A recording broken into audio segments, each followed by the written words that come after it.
What's up guys, look at this headlight. Oh wait, what, you can't see it because it's yellow? We're gonna fix that in today's episode. This looks kind of daunting, but for me, because I'm new at this stuff, if you're new at home as well, it's not that bad. So we're gonna break down exactly how this works.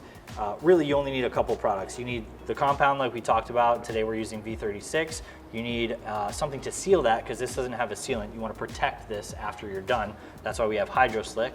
To apply Hydro Slick, you'll need one of these applicators. To sand this in general first, you will need a wet sanding block along with some 2000 and 3000 grit sanding papers, some microfiber towels just to make sure you can wipe things down, and either a hand polisher, or in this case, you can get a bonus and upgrade to any power drill will work with this 4-inch backing plate, 3-inch backing plate, 3-inch backing plate, and with that you'll need a 4-inch yellow or orange medium heavy duty cutting pad. Exactly. Cool.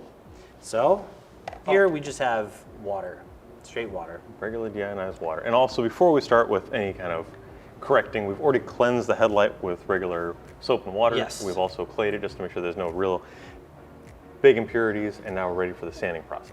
Cool, so how do I get started with this? So we need to first set up, obviously, our sanding block, starting off with the most aggressive. And with sanding sheets, if you're unfamiliar, the lower the number, the more aggressive it is. So we'll start with the 2000 grit sanding sheet. Okay. And I believe we already have it set up on this sanding block. Cool, so this is just a kind of like a foam block, fits nicely in the hand here. Yeah, it gives you a dense material to hang on to. The sheet is just kind of self-adhesive. It's self-adhesive, so it's just applied on here, Exactly. stuck. Yeah, but you want to have that water to help lubricate it because it will grab very easily. So you need to lubricate the surface as well as the sanding sheet. So why do these go yellow in the first place? Harsh elements like UV rays cause the plastics to deteriorate, and also from the factory they come with some type of protective coating, and that's what you're actually seeing is this yellow. It's the clear coat on it that's failing. So it turns yellow from oxidation, and fallout and impurities make it look really dingy. So we're going to sand away that protective coating and then polish it to clarity, then protect it. Cool, so we're essentially just getting rid of all this stuff. We taped already around the headlight to make sure that we don't end up sanding the paint by accident. Exactly. Definitely do that, that's a good first step. And then in here I just have basic water, and I'm just gonna spray the headlight, I assume. Yeah, spray the headlight, and spray the sheets. pad, yeah, and just go to town. Go to town. You're using like a linear or cross-hatching motion. We'll get rid of the oxidation. Okay, so I'm gonna spray this pad a little bit with water, spray this nice and generously, and just from top to bottom? Yeah, absolutely. All right, just like this. Kind of like clay bar, right? Yeah, and you can use a little bit of elbow grease. A little bit of elbow grease. Already, I'm seeing some things happening. Yeah, There's oxidation. some gross stuff coming down. What is that? I think it's milk. Milk? It looks like milk, but what is it actually? This is the clear coat coming off? So this is that failed clear coat. This is all that yellow stuff. Yeah. And this is just going to be the first step to restoring clarity. Cool, so right now I'm just giving it a little bit of elbow grease, kind of just spraying as I go. All this milky stuff is coming out. It's starting to actually look good already. That's that water. It's going to make it look clear for now, but once we wipe it off, you're going to see it looks a little hazy again. And do you have any tips for us newbies, like in the edges here? Because I'm noticing it's a little more difficult to get stuff done on the sides here. Just kind of... Yeah, you just got to work it in there, take your time. Use the edge a little bit? Yeah. Okay. Just trying to be careful around the paint here. Yeah. That's what that tape's for. Which again, as a pro tip, is to tape off sensitive surfaces like your chrome plastic or your paintwork. That's also why we have the hood lifted up so we don't have to waste tape. But this is just going to prevent over polishing or over sanding areas that we don't need to be working on. That makes sense. Yeah, that's a little pro tip that I didn't even realize, is popping the hood up a little bit. All right, so you think that's enough? It's feeling pretty smooth at this point. Yeah, you're going to notice maybe we'll have to do it twice, but after the first pass, once we wipe off any of that excess, that we'll look for an even keel of sanding. It So should I'm look, taking yeah, just regular microfiber microfiber towel. Wipe away the excess. Wipe it down here. Trying to look for an even haze. So this is the protected side. This still has clear coat. And this is the non-protected side where it looks hazy. Okay. So I want to polish this more to get it to that. So what I'm noticing, Nick, is I really wasn't giving it enough elbow grease. I was being a little tender to this headlight, but I got to be a bit more aggressive. Yeah, it can handle it. Get that. Yeah. It's meant to withstand now elements. I'm really putting some pressure on this. Here you go. And I'm seeing a lot more milky stuff coming out here, so it's probably the right way to go. Exactly. And if necessary, sometimes you have to do it a few times. You have to sand it a couple times or even polish it a couple times to remove as much oxidation and restore that clarity.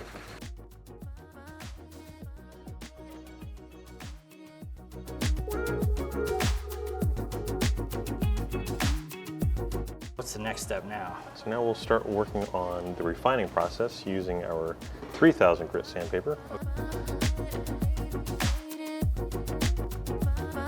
You can kind of see like light scratches. Yeah. That's from the 2000 grit sanding sheet. So we'll now refine it so it's all even. Let's do it. Same process though. Same process.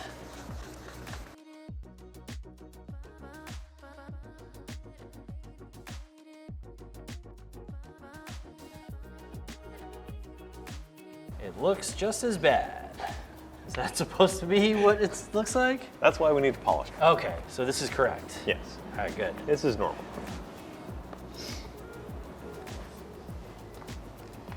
There you go. See how it dries up and you see the haze now? Yeah, yeah. So, okay, I just saw, I'm seeing all these little pieces dry up and it's going back to hazy. Yeah, so that's perfect. cool. Great, so what's the next step here? We need to set up our drill. You have Okay. your 3-inch backing plate with the good screw adapter. That's what attaches to your drill chuck. Oh, so there's a little bit in the backing plate Yeah. called the good screw. Yeah. Then you have your Chuck it up. 4-inch backing plate. So this is two different sizes. I'm used to having a 5-inch backing plate on a 5-inch pad. Yeah. So you really got to center this pretty good, I think. And luckily it's small enough where you can kind of eyeball it and boop. You get about 1/2 inch overlap. Bam, so that's not too bad. I think Yeah. I got that pretty good. You'll see once it starts. Yeah, nailed it. All First right. try. Nice. So this is just in lieu of having to continue to hand sand this down with a hand polisher or hand polish. We carry a pad made of the same density, which you could use for hand polishing, but to give you the best results and also to save some elbow grease and time, we're gonna use that drill. Awesome. And so we're gonna use this with V36. V36. So we're gonna use V36, which is a paint correction cutting polish. It has a micro-abrasive, which is great for refining those scratches that we just installed. And it's gonna, someone that's new at this, I thought this was just for paint, but apparently you can use this also for headlights. yeah, use it on anything that's gloss painted, shiny, or clear to restore, Cool. obviously, shine.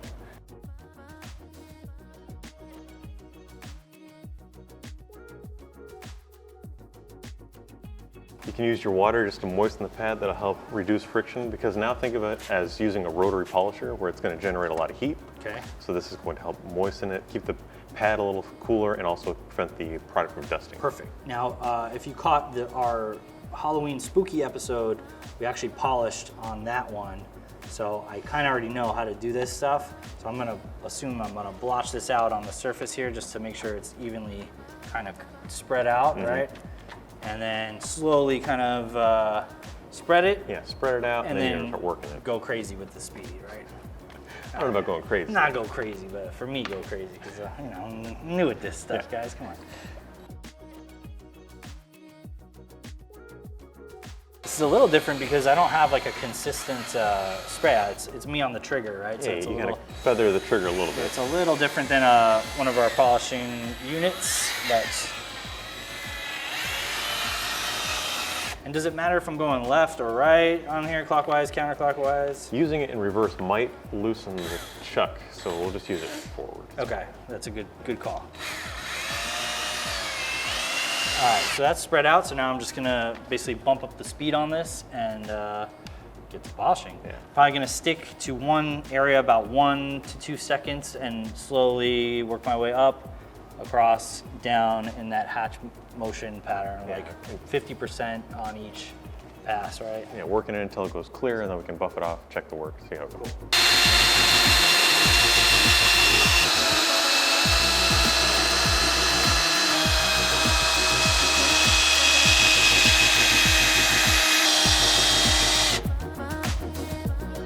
What do you think? I would say that is literally a night and day difference from how it looked earlier. Oh yeah, that's almost crystal clear. So would I do anything to this now, or are we done? I obviously guess I should wipe it down, right?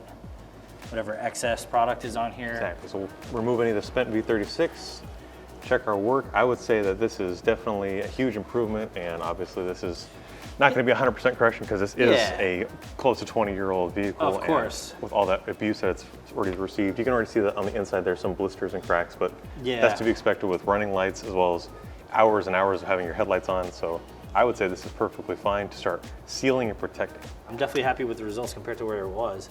So now we want to lock in those results. So we've got Hydro Slick, which is a ceramic hyper wax. So this is super easy to use. It's very beginner friendly because ceramics can be kind of crazy if you don't know what you're doing with them. This goes on just like a wax, so it's really incredibly easy. You just need a microfiber applicator. Pop this guy open, and what do you recommend? Like just a couple lines or just like some drops in this case? Yeah, we're working with a really small area, so 2 drops is probably plenty. 2 drops is more than enough. And look at this bottle. This will last you a long time if you're only using 2 drops. Yeah. So I just put these little 2 gel drops on here, and I'm going to evenly distribute this by patting it onto the surface. And then I'm going to start at the top and just do nice, easy linear motions, making sure I cover every single little drop of this headlight. It's okay to overlap a little bit on some of the spots that you're going on to make sure that you get even coverage and you don't end up with any high spots. Basically, you just want to make sure that this is even and smooth. There's no little gel particles anywhere. You're kind of just going up, down, left, right, and then do the same thing in the opposite direction to make sure you have covered every single little aspect of this headlight. Exactly. And it starts to bond immediately, so there's no time really to waste on this. And also, a lot of you guys ask, is it possible to apply Hydro Slick with a machine? And it's intended for hand application only, so just like we're doing right now using the microfiber applicator pad, this is the best way also to ensure that you're not getting on areas that it shouldn't be, like textured plastic or rubber trim, because it does have the potential to stain just like any type of ceramic or wax would. So this is just giving you the most control, will also flash within about 30 seconds, and then we'll just buff off the excess. And if you're looking for more protection, you can obviously reapply it with a secondary coat. And it's so easy to use, you can also reapply it as often as desired, really. Yeah. This way you can keep this clarity for as long as possible, but on its own, it should last up to 12 months, even in inclement weather, through washes and all kind of stuff too. So just give it that same protection when you're applying it to the rest of the vehicle. This way you get that overall best finish. Beautiful.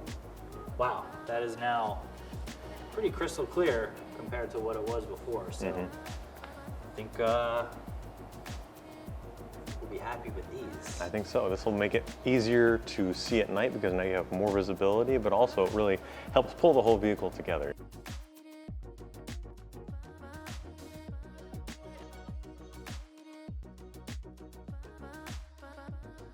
If you guys have any questions, definitely leave them down in the comment section below. What new videos would you like to see? Put those down there as well. Especially if you're new, we've got tons of tutorials on our channel for newbies and professionals alike. And like, subscribe, we'll see you on the next one.